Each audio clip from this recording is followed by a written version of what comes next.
অসমৰ নিজাকৈ উপগ্ৰহ থকা দেশৰ প্ৰথমখন ৰাজ্য হোৱাৰ পৰিকল্পনা কৃষি দুৰ্যোগ ব্যৱস্থাপনা আন্তঃগাঁথনি উন্নয়ন সীমান্ত সুৰক্ষা ব্যৱস্থাপনা আৰু আৰক্ষী অভিযানৰ দৰে বিভিন্ন ক্ষেত্ৰত নাগৰিকসকলক নিবিড়িত সেৱা প্ৰদানৰ বাবে এই উপগ্ৰহ আসামছেট সহায় লোৱাৰ লক্ষ্য চৰকাৰে গ্ৰহণ কৰিছে সোমবাৰে 2025 আৰু 26 বিত্তীয় বৰ্ষৰ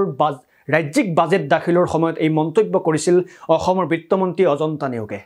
সিদ্ধান্ত লোৱা হৈছে যে অহা বিত্তীয় বৰ্ষৰ গোটেই বাজেট 2.6 লাখ কোটি টকা হ'ব ভূস্থিৰ উপগ্ৰহটোৰ প্ৰত্যাশিত ব্যয় হ'ব 450 কোটিৰ পৰা 500 কোটি টকালৈকে এই পৰীক্ষামূলক উপগ্ৰহটো নিৰ্মাণৰ বাবে ৰাজ্য চৰকাৰে ইন স্পেচ অৰ্থাৎ Indian national space promotion and authorisation centre লগতে ভাৰতীয় মহাকাশ গৱেষণা সংস্থা অৰ্থাৎ ISROৰ সৈতে অংশীদাৰিত্ব কৰিছে কিন্তু ইয়াকে লৈ সামাজিক মাধ্যমত চৰ্চা অব্যাহত আছে অসমে পাৰিব জানো এই স্যাটেলাইট বনাবলৈ